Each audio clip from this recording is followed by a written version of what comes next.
The Lives of the Saints by Father Alban Butler, December 28th, St Theodoris, Abbot of Tabenna.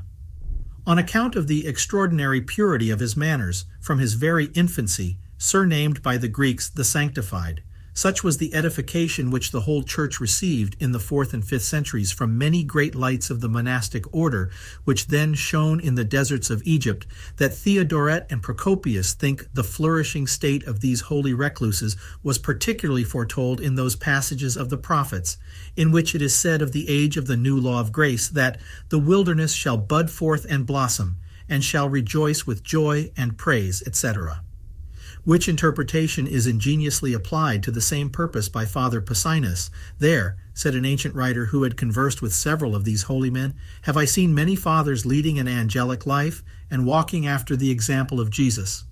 And St Sulpicius Severus says of them, For my part, so long as I shall keep alive and in my senses, I shall ever celebrate the monks of Egypt, praise the anchorets, and admire the hermits. One of the most eminent among the patriarchs of these saints was Abbot Theodorus, the disciple of St Pachomius. This saint was born in Upper Thebaid, about the year 314, of illustrious and wealthy parents, and from his expectations in the world, or from the dangers and distractions of its riches and enjoyments, he drew the strongest motives for despising it. When he was between 11 and 12 years of age, being penetrated more than ordinary with the great truths of the gospel, on the feast of the Epiphany, he gave himself to God with uncommon fervor, protesting that he had never preferred anything in his heart to the divine love and service, and begging the grace always to be faithful in this resolution. Not to deceive himself in so delicate a point, he from that moment made it his whole study to belong in his heart and in all his actions wholly to God, fasted sometimes whole days, and spent much of his time in devout prayer. Thus he lived 2 years at home with his pious mother, going every day to a neighboring grammar school. At 14 he obtained her leave to retire from the world and finish his education in the company of certain holy monks in the diocese of Letopolis. The reputation of St Pachomius drew him afterwards to Tabenna, where by his ardor to advance in all virtues he appeared among the foremost of that numerous company of saints. His mother repaired to Tabenna to see him. But Theodorus, fearing any temptations of looking back again on the world, which he had renounced with all things in it, in order to follow Christ with his whole heart, entreated St Pachomius not to allow the interview. The mother was edified at this disposition of her son, and took the veil in a nunnery which St Pachomius had established, not far from Tabenna, where she strenuously labored in the great work of the sanctification of her soul, and had sometimes the pleasure of seeing her son in the company of some of his fellow monks. St Pachomius made our saint, on the 25th year of his age, his companion, when he made the visitation of his monasteries. In his 30th year, caused him to be promoted to the priesthood, and committed to him the entire government of his great monastery of Tabenna, shutting himself up in the little monastery of Paben. St Theodorus went thither every evening to assist at the daily exhortation which St Pachomius gave to his monks, and afterwards repeated the same to the community at Tabenna, which he also instructed by his own frequent sermons and conferences. When he was going on a certain occasion with St Pachomius to his monastery near Panopolis in Lower Egypt, a philosopher of that city desired a conference with the abbot. St Pachomius declined it, and sent St Theodorus, who with wonderful quickness answered all his questions and solved his problems, but exhorted him to bid adieu to idle subtleties and barren speculations, and make the science of salvation his great study. St Theodorus was troubled with frequent violent headaches, and St Pachomius told him that greater spiritual advantages accrue to our souls from diseases and involuntary afflictions when received and suffered with patience than from voluntary abstinence and long prayers.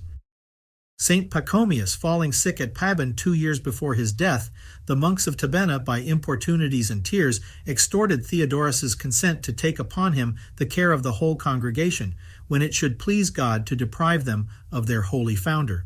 Though Theodorus had acquiesced with great reluctance, and after long resistance, St Pachomius afterwards reproved him for it, and removed him from his superiority of Tabenna.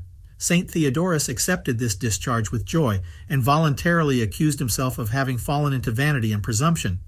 Theodorus spent 2 years in the last rank in the community, below all the novices, and with joy embraced in silence every humiliation, and practiced the utmost austerities, in which situation his sincere and perfect virtue shone with brighter luster than in all the great actions he did during his superiority, and was beyond all comparison more advantageous to his soul, as St Pachomius used to declare to others. The holy abbot died in 348, and Petronius, whom he had declared his successor, died 13 days after him.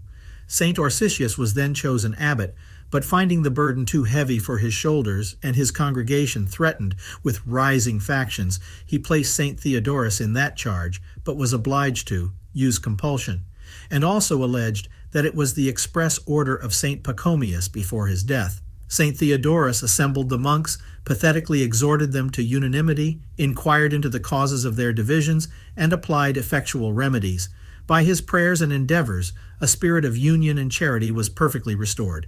St Orsizius was his assistant in the discharge of his duties. The most perfect harmony signed between them, because where there was no pride, there no jealousy could arise. They studied who should surpass the other in humility and condescension. St Theodorus did nothing without the advice of St Orsizius, and they visited the monasteries one after the other. St Theodorus instructed, comforted, and encouraged everyone in particular, corrected faults with a sweetness which gained the heart, and everyone with an entire confidence, disclosed to him the secrets of his soul, as to his tender father and skillful physician. If anyone transgressed, the saint with mildness endeavored in the first place to bring them to a sense of their duty, and for this he had recourse to God by prayer and fasting, means which he found never to fail him. He wrought several miracles and foretold things to come. Being one day in a boat on the Nile with St Athanasius, he assured that holy confessor that his persecutor, Julian the Apostate, was that moment dead, and that his successor would restore peace to him and the Church, both which were soon confirmed. Our saint also foretold the monks of Nitria in 353 that the pride of the Arians would soon meet with a downfall.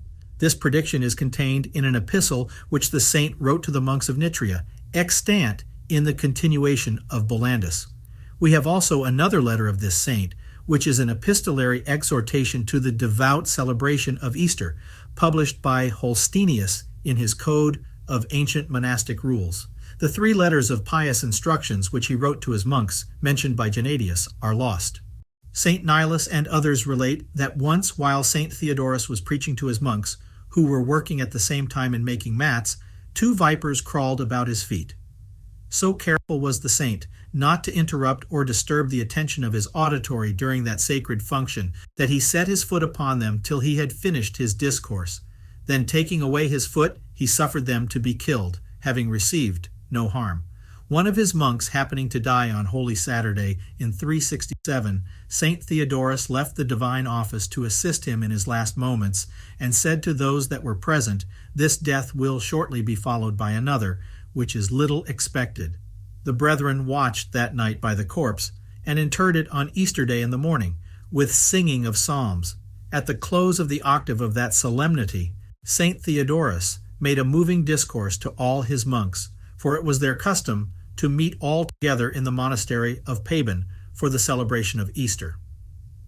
Our saint had no sooner dismissed them to their own monasteries in the year above mentioned, but he was taken ill, and after a fervent preparation for his last passage, having recommended the care of the community to St Orsizius, he happily expired on the 27th of April in the year 367, the 53rd of his age. His body was carried to the top of the mountain and buried in the cemetery of the monks with singing of psalms, but it was soon after removed and laid with that of St Pachomius. St Athanasius wrote to the monks of Tabenna to comfort them for the loss of their holy abbot, and bids them have before their eyes the glory of which he was then possessed. The Greeks commemorate this saint on the 16th of May, the Roman Martyrology on the 28th of December,